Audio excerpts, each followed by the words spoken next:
para situarnos en materia, vamos a recordar lo que ya vieron, cuáles son las funciones del aparato digestivo.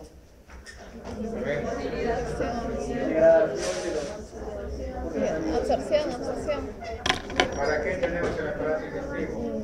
Para alimentar.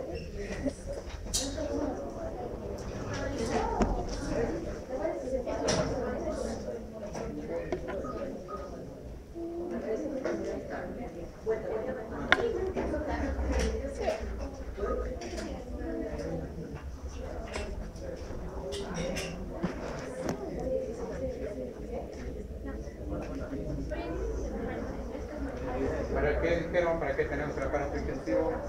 Para absorber nutrientes. La función básica del aparato digestivo es la absorción.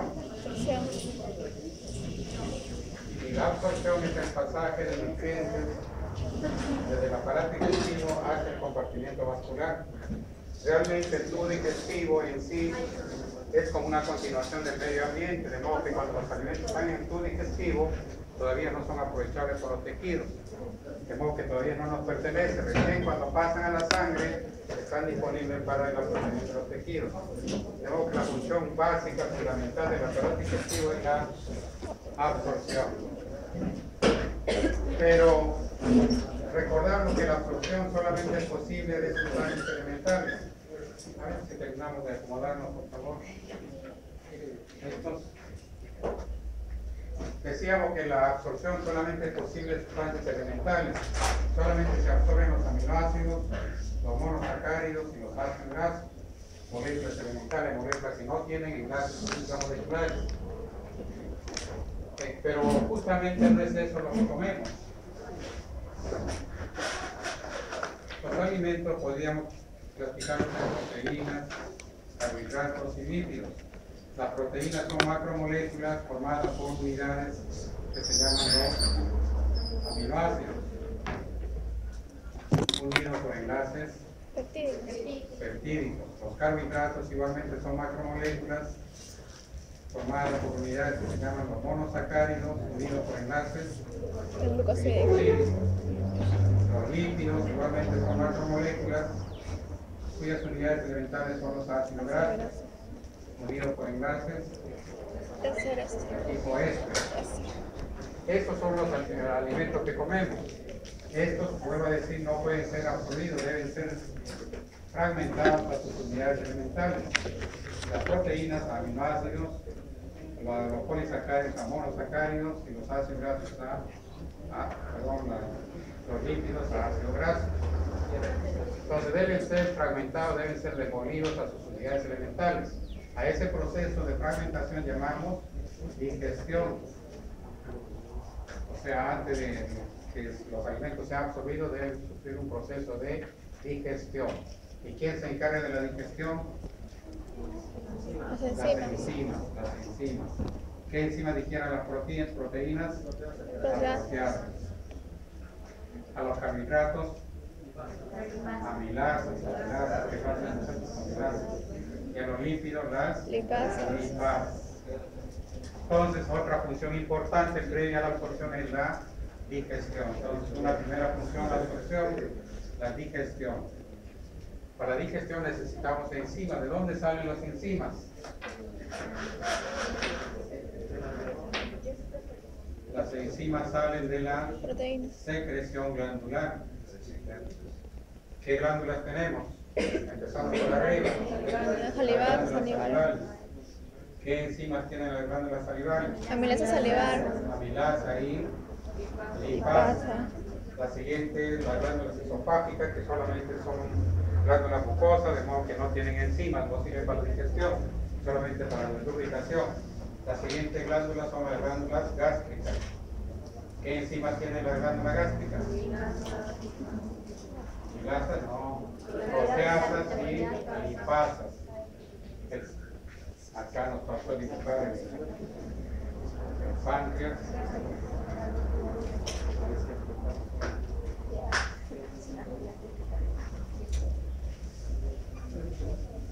Las glándulas gástricas. Luego tenemos el páncreas. El tubo pancreático, ¿qué enzimas tiene? Tiene realmente de todo. Tiene proteasas, amilasas, lipasas. Luego tenemos la bilis. La bilis, ¿qué enzimas tiene? No hay enzimas en la bilis. Es fundamental para la digestión de las grasas, pero no tiene enzimas. Luego el último jugo que nos falta es el jugo intestinal. ¿Qué enzima tiene el jugo intestinal? También tiene de todo, tiene proteasas, amilasas y lipasas. Este es el inventario de todas las enzimas que hay en el tubo digestivo. Entonces, tenemos ya tres funciones: absorción, la digestión y la secreción glandular. Por otra parte, los alimentos que ingresan al tubo digestivo deben seguir un curso adecuado, ingresar por la boca y los residuos salir por el ano. A ese trayecto llamamos sentido aboral. Sentido aboral. Normalmente los alimentos circulan en esa dirección. Y recuerdan ustedes, en aparato cardiovascular hablamos que la sangre solamente debe circular en una dirección, y eso se asegura por la intervención de válvulas. Acá existe una especie de válvula, pero no se llaman válvulas, se llaman esfínteres. El esfínter esofágico superior, muy importante para dividir la vía respiratoria de la vía aérea. Esfínter esofágico superior. El esfínter esofágico inferior, muy importante para evitar el reflujo gastroesofágico. El esfínter pilórico, para impedir el retroceso del contenido duodenal hacia el estómago. Esfínter pilórico. Luego el esfínter iliocecal, impide el retroceso del contenido colónico hacia el intestino. Y por último, el esfínter anal, que tiene dos componentes, interno y externo. Ahí hay que recordar que el esfínter anal interno es controlado por el sistema nervioso vegetativo, sea voluntario y involuntario.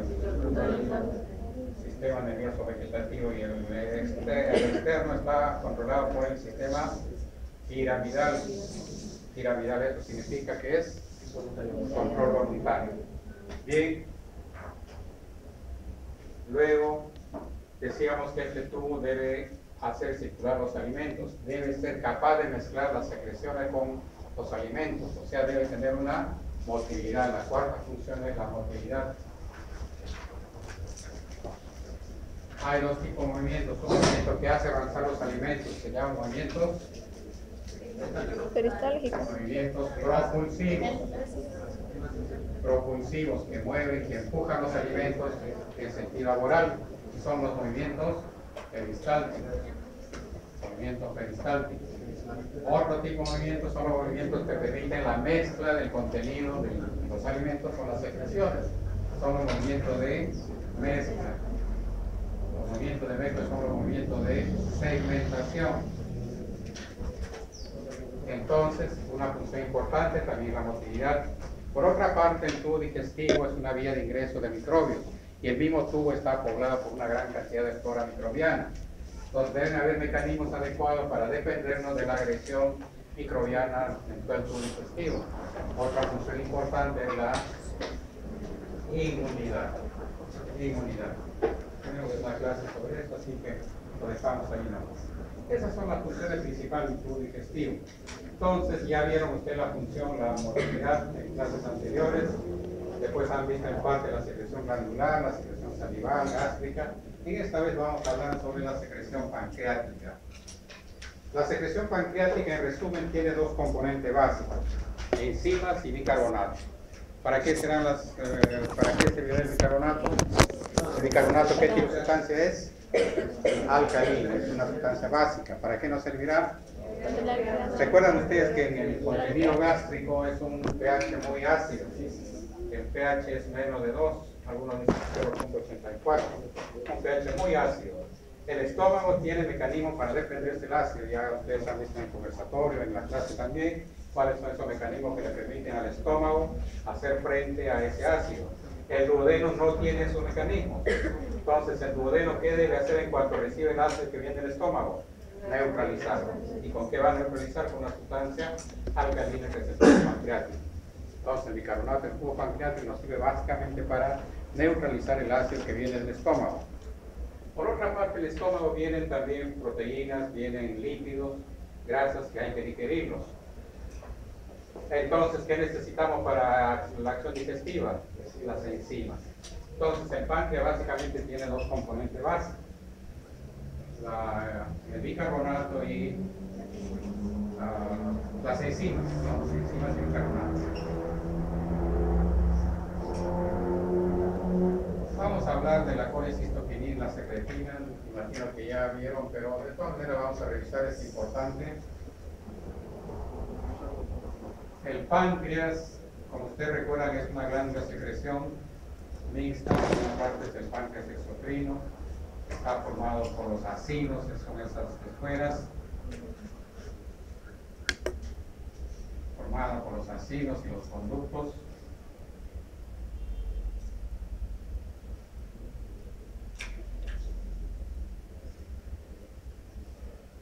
El páncreas exocrino tiene dos componentes fundamentales, los acinos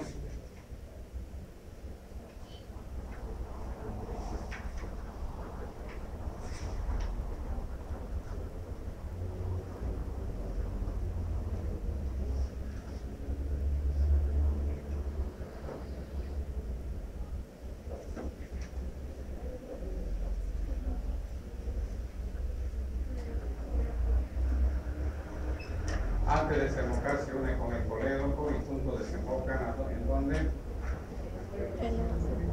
la ampolla de váter, la ampolla de váter. Está sacado por un esfínter, el esfínter de Oddi. Es importante recordar eso.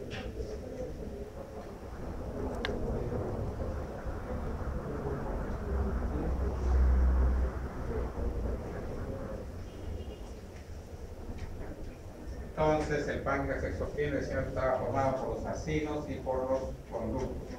Y entre los acinos se encuentran los islotes Langerhans que forman el páncreas endocrino, que ya hemos visto en endocrino.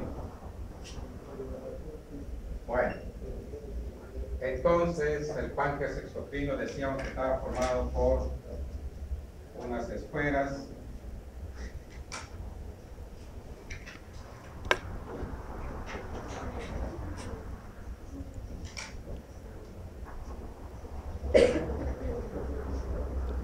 que son los acinos y los conductos. Estas dos estructuras tienen cierta especialización. Los acinos básicamente secretan enzimas, secretan proteínas. Y los conductos básicamente secretan, los ductales, secretan bicarbonato. Entonces hay una especialización. Repito, los acinos básicamente secretan proteínas, secretan enzimas, los diferentes tipos de enzimas que vamos a ver, y las células ductales básicamente el bicarbonato. Bien, entonces decíamos que un componente básico que viene del estómago es el ácido. El ácido. Decíamos que el duodeno inmediatamente tiene que tratar de neutralizar ese ácido. Ese ácido va a estimular a las células S que se encuentran en el duodeno. Las células S que producen la secretina. La secretina entonces se encarga de ¿qué necesitamos para neutralizar el ácido? Bicarbonato. Entonces la secretina ¿qué hará? Estimulará la porción ductal del páncreas. La porción ductal del páncreas. Entonces la secretina. Por otra parte, acá tenemos el estómago. El ácido, si le llegara en gran cantidad, no podría trabajar el duodeno adecuadamente, debe llegar en pequeños paquetes. Entonces, si ya le llegó un paquete, la secretina dice, basta, no envía más, paraliza el estómago, se inhibe la motilidad gástrica. Básicamente eso. Entonces, la función básica de la secretina, hay muchas funciones que habrán visto, pero la que nos interesa es la estimulación de la porción ductal del páncreas y la inhibición de la motilidad gástrica. ¿Qué más viene con el estómago? Viene la proteína, vienen las grasas. Y necesitamos ahora enzimas. ¿De dónde sacamos enzimas? También tenemos páncreas. Estas sustancias van a estimular otras células I. Las células I que producen, las células I, colecistoquinina. Ahora necesitamos enzimas. Con la colecistoquinina que hará estimular la porción acinar del páncreas para sacar un pancreático rico en enzimas. ¿Qué más hará la colecistoquinina? También le dice al estómago, no me envíe más, que estoy trabajando, voy a terminar con lo que estoy más enviado. También inhibe la motilidad gástrica. Acá nos falta buscar dijimos el colédoco, la vesícula biliar, conducto hepático derecho, izquierdo y el hígado. Como veremos después, la vesícula biliar es almacén de la bilis. ¿Qué más necesitamos para trabajar con la grasa? La grasa es insoluble en el agua. ¿Qué hacemos para solubilizarlo? ¿Qué necesitamos? Una sustancia tensioactiva. Necesitamos un detergente. ¿De dónde sacamos el detergente? De la bilis tiene sales y ácidos biliares. Entonces, ¿qué hará la colecistoquinina además de estimular a la porción acinar del páncreas? Provocará la contracción de la vesícula, pero la bilis, para que salga, debe relajarse el esfínter de Oddi. Entonces, ¿qué más hará la colecistoquinina? Relajar el esfínter de Oddi. Entonces ya tenemos varias funciones de la colecistoquinina: estimula la porción acinar del páncreas, provoca la contracción vesicular, relajación del esfínter de Oddi,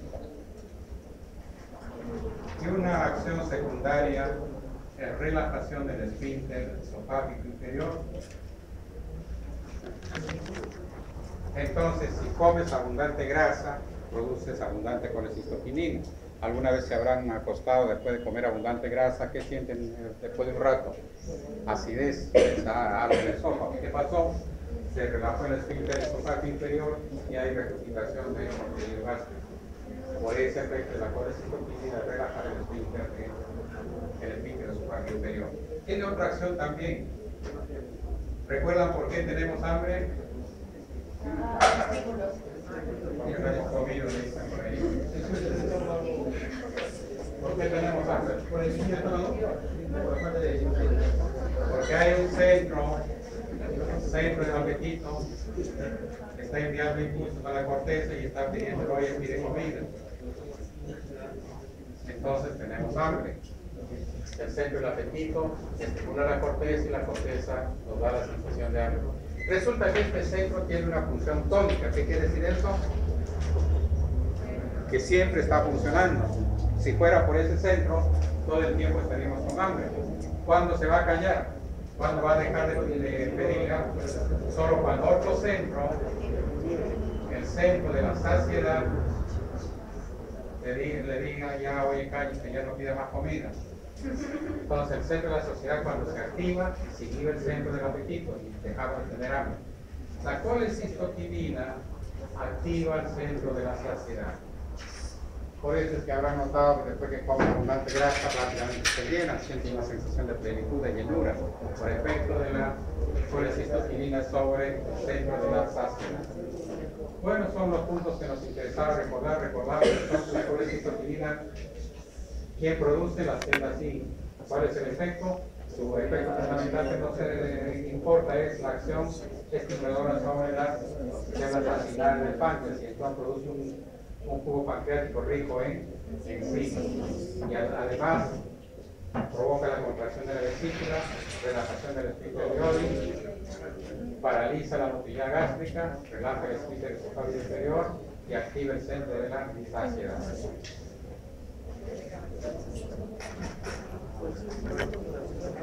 Bueno, ahora sí, abordemos nuestro tema.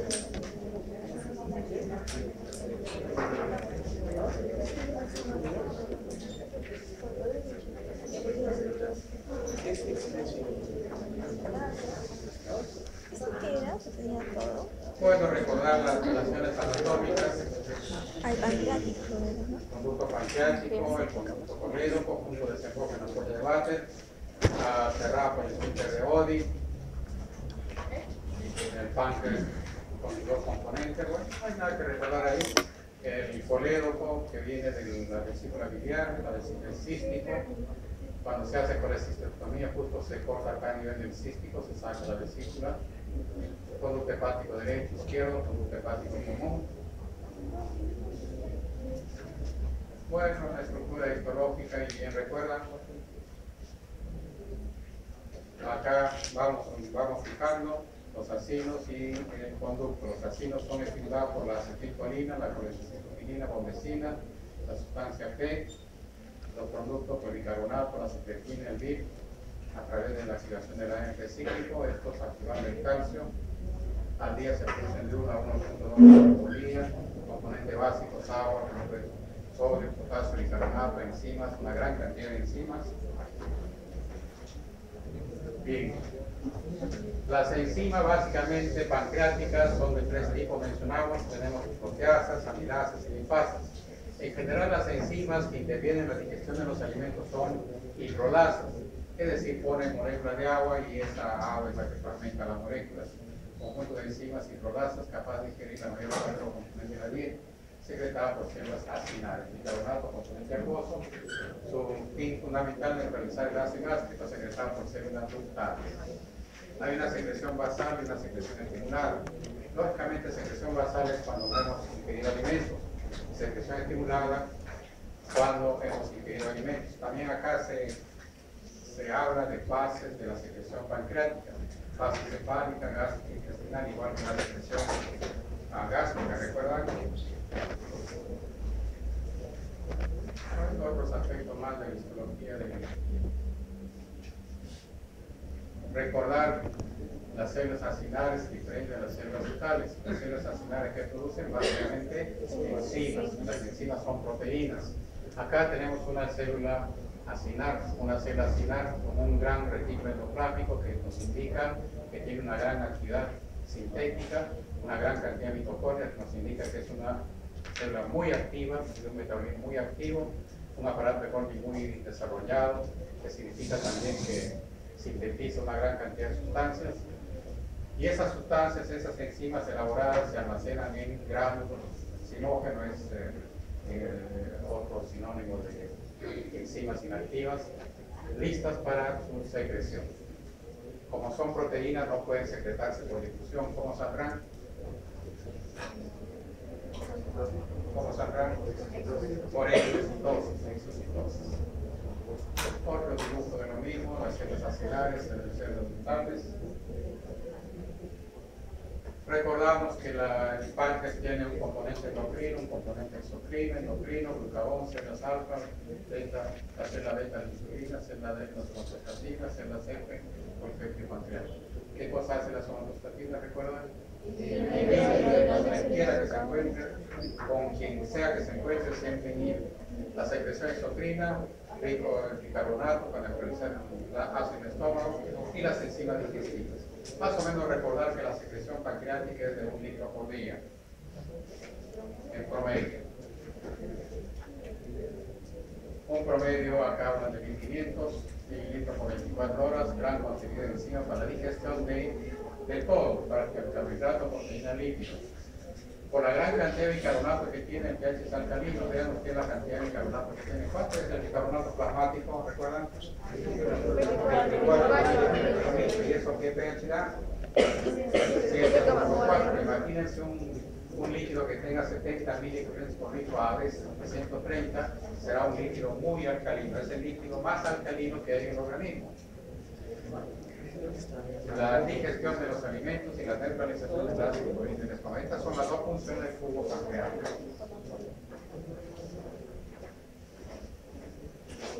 El componente acuoso secretado por las células epiteliales columnares del ducto, isotónico en los acinos. Luego se agregan electrolitos y se hace hipertónico. Luego nuevamente se hace isotónico. Resulta que en el origen, al inicio del acino, acá cuando se origina la secreción es isotónica, luego se agregan más solutos y se hace hipertónico, luego se hace isotónico otra vez, porque este epitelio no ofrece resistencia osmótica, a diferencia del conducto salivar, por ejemplo. La saliva, ¿cómo es? Desde el punto de vista de osmolaridad. Hipotónico, hipertónico, isotónico, hipotónico, porque es el epitelio de la glándula salivar tiene resistencia osmótica, o sea, no permite el equilibrio osmótico. por eso sale hipertónica. En cambio, en este caso no tiene esa resistencia osmótica y rápidamente se equilibra. Entonces, cuando se origina es isotónico, luego se agregan los electrolitos, se hace hipertónico y luego rápidamente se equilibra y es isotónico. El flujo pancreático, entonces, cuando sale es isotónico. Así, entonces isotónico en los ácidos, luego se agregan electrolitos, ácido ligeramente hipertónico y nuevamente se equilibra en su trayecto el líquido isotónico. Sodio y potasio similares al plasma, la misma concentración que en el plasma. Alto contenido de bicarbonato, 70 miliequivalentes a bajo flujo y más de 100 a 330 dijimos a flujo alto. O sea, cuanto más grande la secreción del tubo pancreático, es mayor la concentración de bicarbonato. Y una cosa interesante, el bicarbonato y el fluoruro están en relación recíproca. ¿Eso qué quiere decir? Si uno aumenta, el otro disminuye, de modo que la suma de los dos es constante. Y esa constante es la suma de los cationes principales. O sea, ¿cuáles son los cationes principales? El sodio y el potasio. O sea, la concentración del bicarbonato más fluoruro es igual a la concentración de la suma de los cationes sodio y potasio. Otros electrolitos, calcio en menor cantidad que en plasma, magnesio, sulfato, fosfato. Entonces, recordar el sodio y el potasio y el fluoruro. El sodio y el potasio están en cantidad similar al plasma. El bicarbonato y el fluoruro en cantidad recíproca. Esto es lo que decíamos. Acá está la magnitud de la secreción. Acá una secreción basal, una secreción muy poca. Y a medida que aumenta la secreción, varía la proporción del bicarbonato y el fluoruro. Acá el potasio, cualesquiera que sea la tasa de secreción, ya sea baja o alta, permanece más o menos igual. Y es igual a la concentración plasmática. El sodio igual, es constante la concentración de sodio, independientemente de la magnitud de la secreción. Acá tenemos secreciones crecientes. En cambio, el cloruro y el bicarbonato, a baja secreción tenemos más cantidad de bicarbonato, poca cantidad de bicarbonato y gran cantidad de cloruro. Y a medida que aumenta la cantidad de secreción de líquido, va aumentando el bicarbonato y va disminuyendo el cloruro. De modo que la suma de los dos debe permanecer constante. Bueno, lo mismo basal, decíamos, poca cantidad de bicarbonato, gran cantidad de cloruro, y a medida que aumenta la secreción, va aumentando la cantidad de bicarbonato y va bajando la de cloruro. Un componente básico, decíamos, del jugo pancreático es el bicarbonato. ¿Dónde sale el bicarbonato? El bicarbonato es la célula ductal o acinar. Ductal. La que se sintetiza el bicarbonato de la célula ductal. El anhidrido carbónico entra en la célula ductal. Acá existe la nitrasa carbónica, que permite la unión del anhidrido carbónico con el agua y se forma el ácido carbónico. Ya lo hemos visto esto en los pulmones, en los riñones, en el eritrocito. Es un fenómeno general. Este bicarbonato se disocia en el ácido carbónico en ion bicarbonato y ion nitrógeno. Acá está la luz ductal, acá el plasma, las perspectivas laterales. El bicarbonato sale a la luz intercambiando con cloruro. Este cloruro sale por este conducto para mantener siempre disponible el cloruro para este intercambio. ¿Y qué pasa con el hidrógeno? El hidrógeno es sacado por dos bombas. Una bomba de transporte activo, potasio e hidrógeno, y otro intercambio de sodio con hidrógeno. Este es transporte activo primario. Este será ¿qué tipo de transporte? Activo secundario. Transporte activo secundario. Ambos son activos, pero este es primario, este es secundario. Y el potasio sale por su canal de hidrógeno para tener siempre disponible el potasio para este intercambio. Ahora, ¿qué pasaría si hay hipocamia? No habría disponible el bicarbónico, entonces se vería afectada la síntesis de bicarbonato. Por otra parte, decíamos que acá había intercambio de bicarbonato con cloruro, y ese cloruro sale por sus canales electrógenos para disponer siempre el cloruro. El cloruro tiene carga negativa. A medida que el cloruro sale, ¿qué pasará con este espacio? Se carga negativamente, nos genera una gradiente eléctrica. Y el sodio sale obedeciendo esa gradiente eléctrica por el espacio intercelular. Y al sodio, ¿quién acompaña siempre? El agua. Vamos a ver, esto es lo mismo. Otra vez, solo que hemos cambiado, acá está la luz y acá su vaso celular, vaso lateral, las células ductales, los espacios intercelulares. Otra vez entonces, el agua con el bicarbónico, el ácido carbónico, el bicarbonato y el bicarbonato que sale a la luz intercambiando con cloruro. El cloruro sale por sus canales. Estos canales se llaman canales CFTR. Vamos a preguntar enseguida la importancia de estos canales de cloruro. Y el hidrógeno que queda sale por la bomba de hidrógeno-potasio o por el intercambio sodio-hidrógeno. Y esto es mantenido por la bomba de sodio-potasio. En definitiva, quien da la energía es la bomba de sodio-potasio y la bomba de hidrógeno-potasio. Bueno, entonces decíamos el cloruro que entra sale por este canal especial, generando una gradiente eléctrica haciendo negativo la luz. Entonces el sodio sigue esa gradiente y sale por el espacio paracelular. Vamos, este es el espacio intercelular o paracelular. Y el sodio al salir arrastra al agua. Este canal es un canal que se llama el canal regulador de la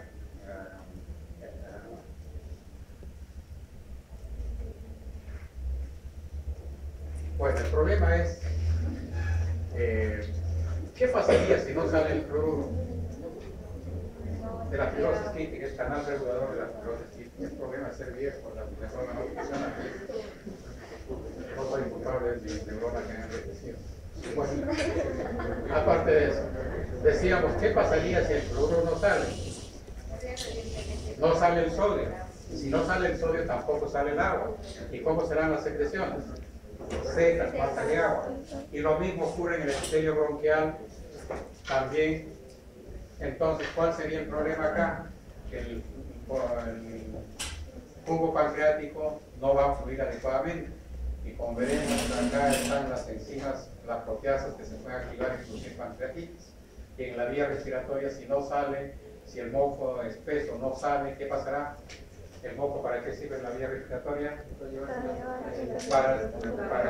De limpieza, para limpiar la vía respiratoria, que generalmente también es una vía de entrada de microbios. Los microbios que se van pegando al moco son sacados por el aparato ciliar. Si no hay agua, tampoco funciona el aparato ciliar. Entonces, ¿qué presentarán estos sujetos? Infecciones respiratorias graves. Estos niñitos con este problema, que no tienen este canal de cloruro, mueren a la segunda, tercera. Hace poco llegaban hasta los 12, 13 años. Ahora se ha logrado supervivencia hasta los 20, 30 años. Es la fibrosis quística. Este es el canal regulador de la fibrosis quística.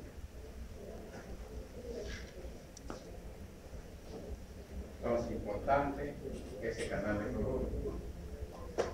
Vean ustedes la diferencia de los líquidos a nivel de la secreción ductal y asinal.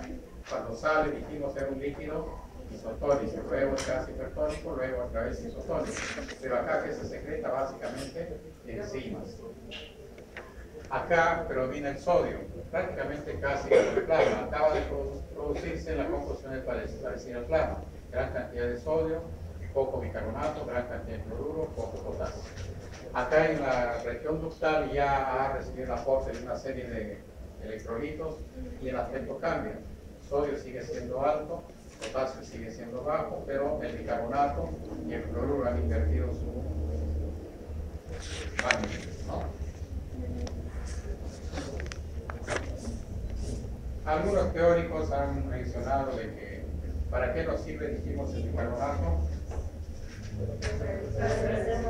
Para neutralizar el ácido que viene del estómago.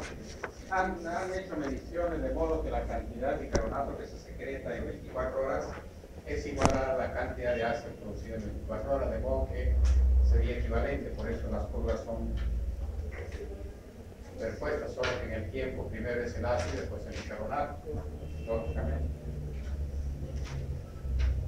Mecanismo de secreción, vamos a describir lo que acabamos de ver ya. El hidrógeno sale de la célula por anticuerpos de hidrógeno y por la bomba de hidrógeno potasio. CO2 entra a la célula, no hay secreción de bicarbonato si los niveles plasmáticos son demasiado bajos. Dijimos que en la hipocapnia había problemas para la secreción de bicarbonato. La nitrasa carbónica cataliza la formación de bicarbonato. El bicarbonato es expulsado intercambiando con cloruro. El cloruro que entró sale por canales electrogénicos. Ese canal, ¿cómo se llama? Proteína reguladora de la conductancia de la fibrosis quística. Nombre complicado. Bueno, acá hemos hecho un resumen de lo que ocurre. Secreción a nivel del acino es espontánea, no necesita estimulación. Acá secreción estimulada, gran cantidad de sodio, potasio y carbonato cloruro. Acá salió isotónico, acá por la aporte de electrolitos se hace hipertónico, nuevamente se hace isotónico. Y acá hay intercambio de cloruro con bicarbonato. Observen entonces acá el líquido que sale tendrá gran cantidad de... ¿Qué cosa tiene más cantidad de bicarbonato? Cloruro. Bicarbonato. Cloruro menos. Acá sale el cloruro, sale el bicarbonato es reabsorbido y el cloruro es secretado. Entonces, si la secreción es lenta, hay tiempo para este intercambio. O sea, cuando la secreción es lenta, ¿qué habrá más en el líquido, en la secreción pancreática? Poco bicarbonato, gran cantidad de bicarbonato. Poco bicarbonato porque ha sido reabsorbido. En cambio, habrá gran cantidad de cloruro. Pero si la velocidad aumenta, no hay tiempo para este intercambio, entonces el bicarbonato irá aumentando a medida que la velocidad aumenta y el cloruro irá disminuyendo. Esa es la razón por qué esa relación recíproca entre bicarbonato y cloruro. Entonces, a bajas tasas de secreción, poco bicarbonato, gran cantidad de cloruro. A altas tasas de secreción, gran cantidad de bicarbonato, poca cantidad de cloruro. Y es lo que necesitamos, ¿no? Cuando hay gran tasa de secreción, cuando es estimulada y cuando va a ser estimulada, cuando hay presencia de alimentos. Y justo es cuando necesitamos gran cantidad de bicarbonato. Ahora la secreción enzimática, hemos visto la secreción de bicarbonato, veamos ahora la porción enzimática. Son secretadas por las células acinares, las enzimas se almacenan en gránulos zimógenos hasta que son liberados por exocitosis. Las proteínas, decíamos, no pueden salir por difusión, tienen que ser por exocitosis. Enzimas pancreáticas, ¿qué enzima pancreática tenemos? Para la digestión de proteínas tenemos una serie de proteasas. Recordar cuántas clases de proteasas tenemos. Proteasas o también se llaman peptidasas. Proteasas o peptidasas, porque rompen enlace peptídico. Hay de dos tipos de proteasas o peptidasas. Unas son las endopeptidasas y otras son las exopeptidasas. Ya su nombre nos dice qué hacen estas proteasas. Las endopeptidasas rompen por dentro a la molécula. Las exopeptidasas empiezan por fuera. Y hay dos, que recuerdan que las proteínas tienen dos extremos. ¿Cuáles son? El grupo carboxílico y el grupo amino. Entonces hay carboxipeptidasas y aminopeptidasas. Dependiendo de qué extremo empiezan, carboxipeptidasas y aminopeptidasas. Entonces, digamos, tenemos una proteína grande, una cadena de aminoácidos, etc. Cuando se trata de una exopeptidasa, ya sea que empiece por el grupo carboxílico o por el grupo amínico, va sacando aminoácido por aminoácido. Entonces las proteínas, por acción de las exopeptidasas, ¿a qué serán transformadas? A aminoácidos. En cambio, las endopeptidasas rompen por dentro de la molécula, rompen pedazos. Entonces las proteínas, por acción de las endopeptidasas, ¿en qué se transforman? A lo más en dipéptidos, no disacáridos, que muchos confunden. Dipéptidos, oligopéptidos y polipéptidos. No llegan a aminoácidos. Y recuerdan ustedes la proteasa poderosa del estómago, ¿cómo se llama? La pepsina, el receptor activado de la pepsina. ¿Cuál es? ¿Endopeptidasa? Endopeptidasa, o sea, la degradación de la proteína del jugo gástrico no llega hasta aminoácidos, ¿no? En cambio, en el jugo pancreático tenemos ambos tipos de proteasas. El tripsinógeno, tipo tripsinógeno, son endopeptidases. La procarboxipeptidasa es una tipo A y B, son exopeptidases, pero las tasas también son endopeptidasas. Para la digestión de los carbohidratos tenemos una amilasa. La amilasa pancreática es igual a la amilasa salival. La amilasa salival, ¿qué tipo de amilasa es? Amilasa alfa 1,4 de grado en gas igual 1,4, con dos excepciones. ¿Cuáles son? No degrada el último enlace de la molécula, tampoco degrada el enlace junto a una ramificación. Exactamente eso hace nuestra amilasa pancreática. Entonces, ¿cuáles serán producto de la digestión de los carbohidratos por la amilasa pancreática? ¿A qué va?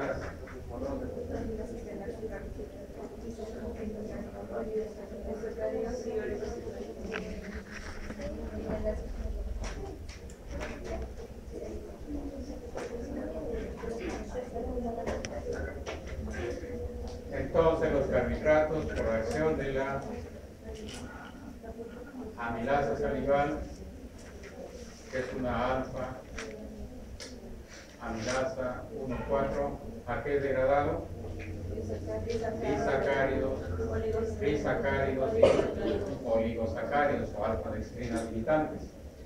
Luego viene la jugo pancreático, que también es una alfa amilasa 1,4. ¿A qué es degradado? A lo mismo. Disacáridos, trisacáridos y oligosacáridos. Es mucho más potente nuestra amilasa pancreática, pero con las mismas acciones, las mismas excepciones que la amilasa salival, de modo que no avanza más. Para la digestión de grasas tenemos lipasa. Pues lipasa es facilita la lipasa, que así glicerol nitrolasa, lipasa, una serie de otras lipasas. Para la digestión de ácidos nucleicos, ribonucleasa, oxidribonucleasa. Tenemos pues una gran cantidad de enzimas dentro del tubo pancreático. Esta es otra vez una célula acinar. Los estímulos importantes, la acetilcolina, la colecitocinina, recuerdan la acción básica de la colecitocinina es estimular las células acinares, la bombecina, la sustancia P, a través de una proteína G activan al ciclo de la fosfatidinocitol y al final se forma el IP3. Recuerdan que se forma el IP3 y el glicerol. El IP3, ¿qué hace el IP3? También ya sabemos donde sea que se encuentra el IP3, ¿qué hace? Saca el calcio de los vasos intracelulares. Ese calcio se une a una calmodulina, activa una óxido nítrico sintetasa, que sintetiza, como su nombre lo menciona, al óxido nítrico. El óxido nítrico permite la síntesis del GMP cíclico, y el GMP cíclico activa proteínquinasas, que son los responsables de la formación de activación de enzimas, de la liberación de enzimas de los exocitones. Por otra parte, la secretina y el PIB también activan a las células acinares, pero activando una adenosiclasa, también actúan una proteína G que activa una adenosiclasa que toma pues AMP cíclico, igualmente termina activando proteínquinasa. Entonces hay dos maneras de estimular las células acinares, a través del IP3 como segundo mensajero y a través del AMP cíclico como segundo mensajero. Ese es el mecanismo de la exocitosis, el mecanismo de la secreción de las enzimas. La regulación de la secreción acuosa, recuerdan por quién es controlada la secreción bicarbonatada, básicamente por la secretina, liberada por la mucosa dura, negra respuesta ácida. ¿Qué células liberan la secretina? La célula C, la célula blanca, célula de conducta extracinar. El segundo mensajero es el AMP cíclico también. La secreción de enzimas controlada por la colecistocinina, liberada por la mucosa dura de las células y las células C. Refuerza los aminoácidos por punto de digestión de grasas. La gastrina tiene un efecto débil, también la gastrina tiene el mismo efecto. La gastrina, ¿qué hace básicamente? ¿Cuál es la función básica de la gastrina? Aumentar el gastrina, varietal para la secreción de ácido clorhídrico. La colecitocinina potencia los efectos de la secretina y viceversa. Refuerzan entre sí. La secretina refuerza la colecitocinina y la colecitocinina la secretina. El parasimpático, recuerdan que hace el parasimpático, ya hemos visto en la práctica, estimula tanto la motilidad como la secreción. Lógicamente estimula las secreción pancreática, y el simpático hace todo lo inverso. Fibras de los huesos celíacos y mesentérico superior inhiben la secreción. A propósito, las fibras parasimpáticas que llegan al páncreas son preganglionares o ganglionares. Parasimpáticas.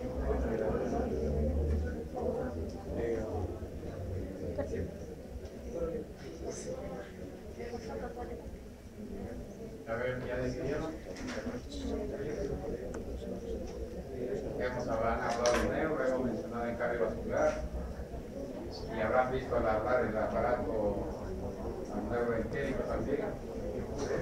Las fibras parasimpáticas que llegan a tu digestivo son preganglionares, preganglionares, porque las poganglionares están ya en la pared digestiva, está en el plexo mientérico, y acá está ya dentro del páncreas. Y las fibras simpáticas, estas sí son poganglionares. ¿Dónde está la neurona poganglionar? La primera neurona, a ver, ¿dónde está la primera neurona? En cada capítulo revisamos la primera neurona está en la médula, en la asa interlateral. La segunda neurona, ganglio paravertebral o prevertebral, si no hizo sinapsis en el paravertebral. Bueno, el páncreas, para que no se olviden, revisamos una vez más, tiene dos componentes, exocrino y endocrino. El exocrino libera el tubo pancreático y el endocrino las hormonas. El tubo pancreático, una vez más, resumamos. Volumen 1200 a 2500, promedio 1500 centímetros por día, muy rico en enzimas, ingiere todo tipo de alimento, el pH es alcalino porque tiene gran cantidad de bicarbonato, por eso tiene olor a lejía, es isosmótico porque el conducto no tiene resistencia osmótica, la función básica, digestión de los alimentos y neutralizar el ácido que viene en el estómago. No hay otro cubo más rico en enzimas que el cubo pancreático. Tampoco hay otro cubo con más cantidad de bicarbonato que el cubo pancreático. Bueno, pues si se olvidaron, hipertónico en ácidos, hipotónico en túbulos, sodio y potasio igual que en plasma, calcio junto a las enzimas, menor que en el plasma. La suma de cloruro más bicarbonato es constante, recuerdan ya que es igual a la suma de sodio más potasio. Cromo de bicarbonato constante igual a los cationes de bicarbonato que están en la activa 4 veces más que el plasma. Otros anexos, sí, entonces, la secretina evita una secreción de bicarbonato vía AMP cíclico. Somatostatina, polipéptido, hierro, carbón, prostaglandina E, y la somatostatina, como siempre. La prostaglandina E también, en la mayor parte de las estructuras, ejerce un efecto inhibitorio. La prostaglandina E2 en particular, ¿qué hace con la secreción gástrica? ¿Recuerdan? Inhibe la secreción gástrica. ¿Y qué más hace en el estómago? Estimula la producción de moco. Por eso, su institución es muy importante como factor desencadenante de las gastritis y las úlceras. Bueno, una vez más, el mecanismo de activación de las células acinares, la secretina BIC a través del segundo mensajero AMP cíclico, por citoquinina, bombecina, succincolina, sustancia P, a través de IP3 que libera calcio y ese calcio es el responsable de activación.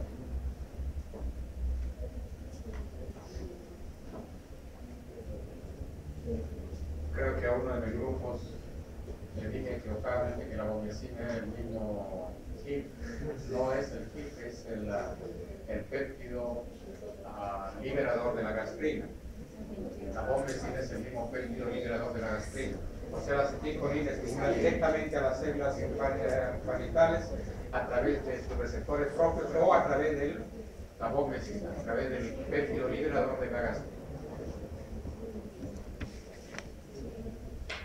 Entonces, mil disculpas a mi grupo.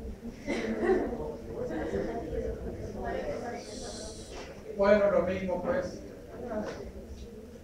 ya sea que la activación sea a través del AMP cíclico o a través del calcio, en definitiva se activan proteinquinasas, y estas proteinquinasas provocan pues la fosforilación de proteína, la activación de la secreción. Bueno, seguimos insistiendo sobre lo mismo. El IP3, el calcio, el óxido nítrico activan proteína quinasa o a través del AMP cíclico, y estas proteínas quinasas son responsables de la activación de la secreción. Acetilcolina, colecistina, bombecina a través del IP3 y la secretina y el BIP a través del AMP cíclico. ¿Cuáles son esas enzimas secretadas por el páncreas? Las enzimas proteolíticas, ya mencionamos tripsinógeno, quimotripsinógeno, procarboxipeptidasa, buenastasa, lipolítica, lipasa, fosfolipasa, carboxilesterasa, nucleasas, ARNasas, DNasas, la amilasa vinolítica,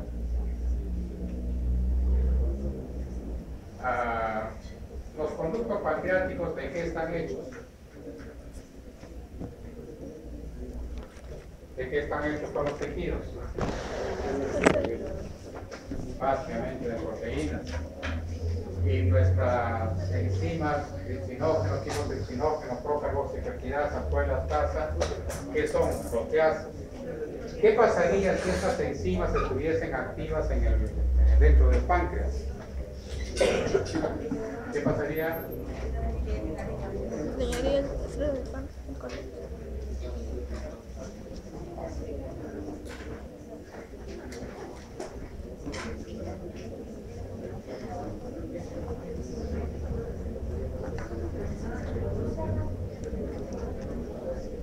Entonces decíamos que estas enzimas, si estuviesen activas, digerirían al conducto pancreático, destruirían al páncreas. Entonces, estas enzimas no están activas. La tripsina está como tripsinógeno, la quimotripsina como quimotripsinógeno, la elastasa como proelastasa, la carboxipeptidasa como procarboxipeptidasa. ¿Dónde se activan estas enzimas? ¿Dónde los necesitamos que actúen? En el duodeno, cuando se acerca el duodeno. En el duodeno existe una enzima, la enteroquinasa, o enteropeptidasa, le llaman algunos. Enteroquinasa. La enteroquinasa activa el tripsinógeno. El tripsinógeno se convierte en tripsina. Una vez que ya algunas moléculas de tripsinógeno se activaron, la tripsina se autocataliza y empieza una reacción en cadena activa todas las demás enzimas. O sea, basta que se active unas cuantas moléculas de tripsina, empieza el incendio en cadena, se autocataliza y activa todas las demás enzimas. Entonces, si tú quisieras tener en jaque a estas enzimas, ¿a quién lo controlarías? A la tripsina, ¿no es así? Porque es el que va a empezar toda la cadena, reacción de cadena. Y en previsión a eso, justamente en el cubo pancreático tenemos el inhibidor de la tripsina, en previsión a que por accidente se activen estas enzimas dentro del páncreas. Entonces tenemos el inhibidor de la tripsina, un mecanismo de seguridad, de defensa contra la activación accidental de estas enzimas. Entonces es un componente importante del cubo pancreático, que es este inhibidor de la tripsina. Profolipasa, que facilita la digestión de las grasas. Bueno, hay una lista más amplia de las enzimas, igual las proteasas, las lipasas, las amilasas, nucleasas. La mayor parte de las enzimas son las proteasas, el 80% y 20% son las otras enzimas. Acá otra lista más completa. Y dentro del cubo pancreático tenemos el inhibidor de la tripsina, ya mencionaba la importancia, la mucina, proteínas plasmáticas.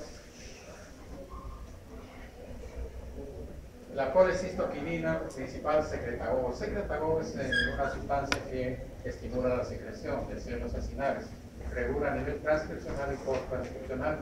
Transcripcional, recuerdan ustedes, cuando se lee el ADN para sacar la copia y permitir la síntesis de la sustancia, y post-transcripcional es la estimulación ya en el proceso mismo de la síntesis. La proporción relativa de enzima puede variar de acuerdo al componente de la dieta, secreción paralela o no paralela, depende pues del tipo de alimentos, si hay más grasa, más proteínas. Pues esto es lo que decíamos entonces. Normalmente todas las proteasas están en estado inactivos, están como simógenos o enzimas inactivas. Entonces, si en el duodeno con la enteropeptidasa, acá le llaman enteropeptidasa o enteroquinasa, que decía, se activa la tripsina, y la tripsina una vez activada, el tripsinógeno una vez activada la tripsina, desencadena toda la reacción en cadena, activa todas las demás enzimas.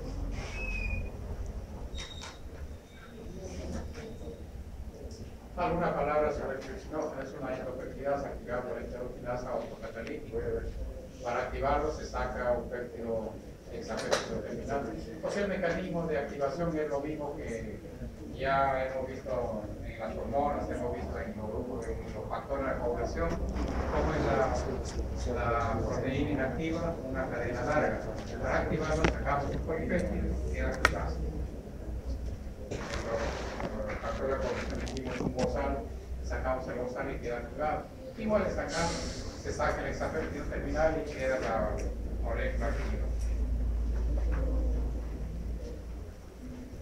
La chimotripsina, la isopeptidasa también, la protagoxipeptidasa si es una isopeptidasa. Para remarcar ese efecto de reacción en cadena, el tripsinógeno por la enteroquinasa, se toma en tripsina, la tripsina se encarga de activar a todos los demás enzimas. Una vez más, pues los simógenos, ¿qué dijimos que eran los simógenos? Las proteasas inactivas.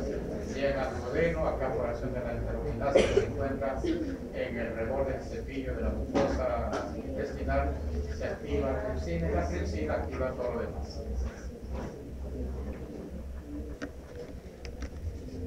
Insistimos una vez más, pero igual no se van a olvidar. Los simógenos inactivos llegan al duodeno y acá se activan por la enteroquinasa. Y por precaución que tenemos, inhibidor de la tripsina. Inhibidor de la tripsina que mantiene en jaque por si las enzimas se activan dentro del páncreas. La amilasa pancreática digiere todos los polisacáridos hasta disacáridos, enlaces al 1/4. Recuerden que solamente debe la enlace y enlace al 1/4. La celulosa, ¿qué tipo de enlace tiene? Beta, la celulosa. Sí, la beta, está bien. La beta. ¿Esto es degradado por nuestra amilasa? No, porque las enzimas son muy específicas. Solamente varía la posición del enlace. Acá es el enlace de un lado y otro lado. Acá es al mismo lado. Entonces, estos enlaces no pueden ser degradados por la amilasa salival. Se puede encontrar amilasa en el plano. Y es uno de los mecanismos de diagnóstico de la pancreatitis aguda. Si la pancreatitis aguda aumenta la amilasa plasmática y es un diagnóstico bioquímico que se puede hacer.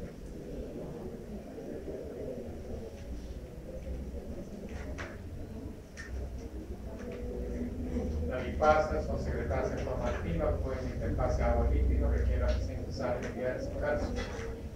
Hidrolizan los triglicéridos, colesterol de grasa, hidrolizan el colesterol, tofolipasa que actúa sobre la disciplina, dicen los fosfolipidas. Tenemos lipasa salival, lipasa gástrica, lipasa pancreática. ¿Cuál es la grasa principal que comemos? Casi toda la grasa que comemos, ¿cuál es?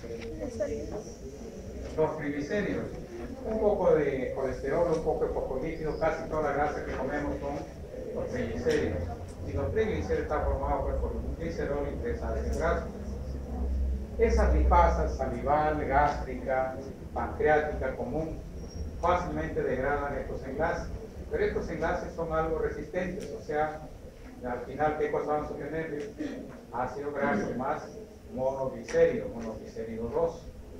Estos monoglicéridos 2 son más resistentes, recién son degradados por la lipasa que va por sales lineares. Entonces es una lipasa especial, una lipasa más potente. Por eso mencionamos como aparte lipasa activada por sales lineares. Completa la digestión de los dos monoglicéridos en glicerol y ácido graso. ¿Sí? ¿Por qué dijo que la pancreatitis aguda está aumentada de nivel?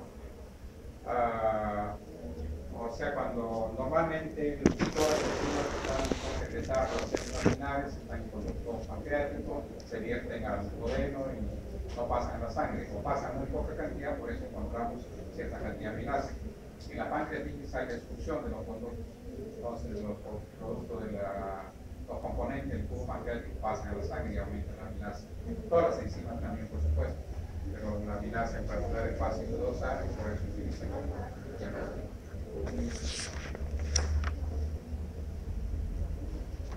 enzima para digerir lípidos, la sal biliar rodea la grasa. Recuerdan ustedes, la grasa es insoluble en el agua. Entonces la grasa, cuando nosotros comemos, cuando la mamá sirve la sopa, el caldo con abundante grasa, ¿cómo está la grasa? Formando esferas. En el estómago igualmente sigue formando esferas, de modo que las lipasas no pueden actuar sobre esa bola, solamente sobre las moléculas superficiales. Es necesario solubilizarlo, es necesario transformarlo en bolitas microscópicas para que las lipasas puedan actuar. ¿Y quién hace eso? Los detergentes, las sustancias tensioactivas. ¿Y cuál es esa sustancia tensioactiva? Las sales y ácidos biliares. Entonces, por eso decimos que para que sean digeridos necesitamos sales y ácidos biliares.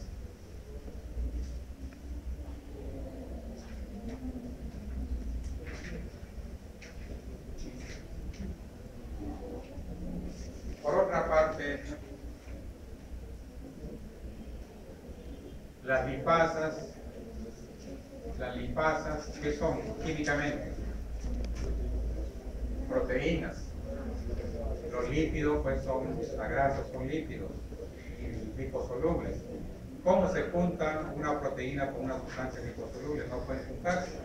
Entonces ahí interviene la colipasa para establecer un puente entre la lipasa y la proteína y la sustancia liposoluble.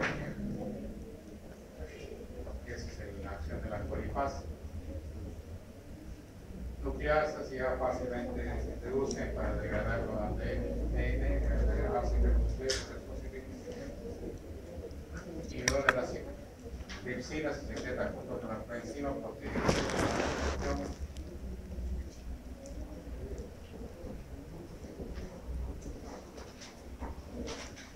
el control neuronal simpático, como siempre, ¿qué hace? Sigue la secreción por vasoconstricción, y la secreción.